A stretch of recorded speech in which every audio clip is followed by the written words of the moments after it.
Inaasahan na ng pamunuan ng North Luzon Expressway na unti-unti nang darami ang mga motoristang daraan doon sa pagsisimula ng Semana Santa. Mula pa noong Biyernes, sinuspindi na ang lahat ng roadworks para mas lumuwag ang mga kalsada. Nagdagdag na rin sila ng toll collection points. At sa punto po ito, makakausap natin si Robin Ignacio, Traffic Senior Manager ng NLEX at SCTEX. Magandang tanghali po sa inyo. Magandang tanghali din po sa inyo. Opo, hingi lang po sana kami ng update sa kasalukuyang sitwasyon sa NLEX at sa SCTEX. Yes sir, sa ngayon makikita po natin na mabilis pa naman po ang daloy ng trapiko. Wala pa po tayong namomonitor na pagdagsa ng ating mga kababayan dito sa NLEX at saka SCTEX.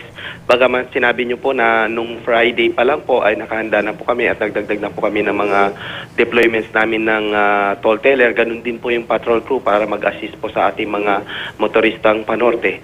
At sa Miyerkules po, lalo pong kami po ay nakaantabay at i-implement na po ulit namin yung aming motorist assistance program na tinatawag naming Safe Trip Mo Sagot Ko. Opo. Kung saan meron po tayong mga booths po, help desk sa mga lahat ng gasolinahan at meron din booth camp yung papuntang Subic direction sa may SCTEX.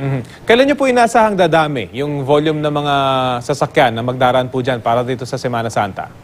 Opo, ine-expect po namin na dadagsang ating motoristang panorte sa Miyerkules po after lunch po. At So, after tuloy-tuloy po lunch? ito ng Miyerkules, April 17 po, Miyerkules Santo. At yung pinakamabigat na volume, kailan po natin inaasahan? Opo, Kasi historically, Thursday, tama ba? Yes, Thursday ng early morning po, talagang mabigat po ang daloy ng trapiko hanggang after lunch din po siguro ito. Ganong kalaking tulong yung mga meron ng yung dumadaan dito sa may automated na pagbabayad? Ganong kalaking kabilisan ito? Opo. Yung aming mga motorista na may RFID, kasama na rin po yung mga RFID na gumagamit sa SLEX ay nababasa po ng system namin. Mas mabilis po talaga ang pagdaan dito sa ating mga toll plaza, yung mga naka-RFID kasi mga around 3 seconds lang po yung kakailanganin para pagdaan at normally talaga mas maiksi ang pila or walang pila halos talaga dito sa mga RFID lanes po natin. Pero may mga nangyayari din hong aberya, hindi ba, doon sa mga RFID lanes na kuminsan hindi binabasa. So nagbaback up din yung traffic. Anong pwedeng gawin dito at ano yung pwedeng gawin ng mga motorista para ma-check nila na tama yung balance bago sila dumaan dyan sa NLEX? Opo, pwede po lang nilang i-check muna with our customer care hotline. At bago sila bumiyahe para masiguro na may load pa po yung mga ano nila. Yun pong pagbasa ng aming system ay tuloy-tuloy naman namin pong pinag-iibayo yung pag-read ng mga systems namin. Kaya yung mga sitwasyon na gano'n ay unti-unti pong nawawala na po. Anong areas po yung inaasahan itong talagang mga bottleneck dyan sa NLEX at SCTEX? Opo, dito pa rin po sa mga pagpasok sa NLEX ang ating binabantayan na magkakaroon ng pag-bottleneck dito sa may Balintawak Toll Plaza at dito sa may Mindanao Toll Plaza. Baga, meron na po tayong third option ngayon na papasok dito sa NLEX. Lalong-lalo na po yung mga taga Manila. Ang pasok na po ay dito sa C3 area pa at ang gamitin ay yung ating Harbor Link, yung Elevated Expressway. So bukas na po yun at pwede na silang dumaan doon? Opo, hindi na po nila kailangan pumunta dito sa Balintawak. Pwede na dumiretsong pumasok dito sa Elevated Expressway. Gaano kalaki yung volume na pwede ma-accommodate ng bagong entrance po dyan sa NLEX? Opo, ang capacity po nito, hindi na tayo na magdadagdag po ulit ng volume ng mga 30,000. Kayang-kaya po i-handle po nito. Bagamat nadagdagan yung entrada para hindi na sumikip yung daloy dyan sa mga papasok ng NLEX. Pero yung mismong NLEX po ba, saan ho yung area? Kasi may mga 4 lanes, di ba, nagiging 3 lanes. So doon nagkakaroon din ng traffic. Opo, pagka talagang mataas po ang volume, kahit wala po tayong insidente, nagbabagal lang po yung pero pagka tuloy-tuloy naman po yung biyahe, maayos po.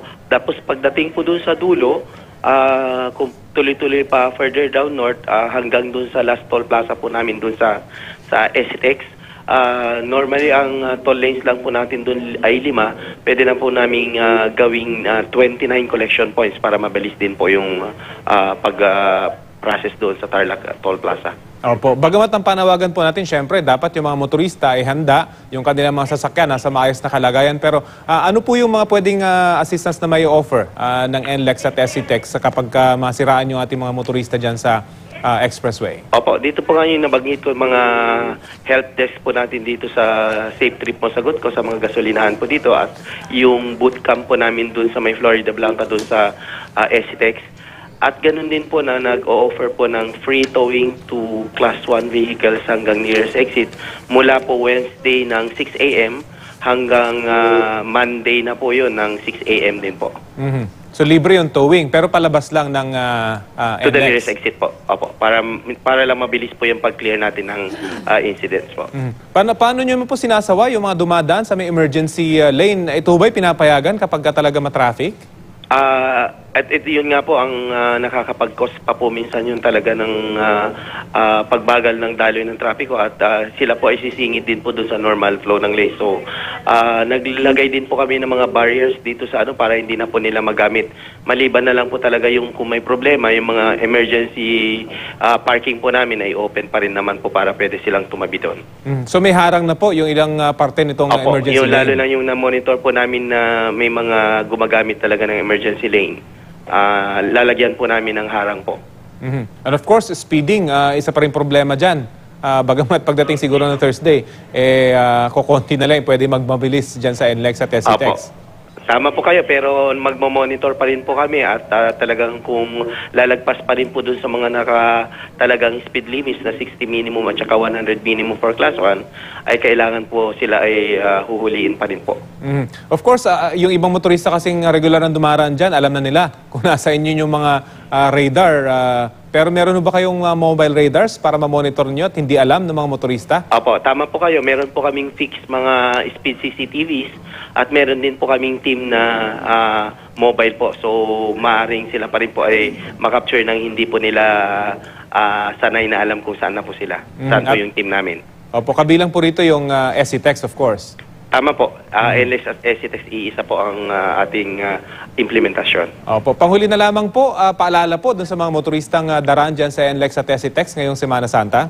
Opo, hindi po kami nagsasawa na ipaalala na dapat po nasa tamang kondisyon po yung kanilang sasakyan. I-check po ng maayos bago po sila bumiyahe.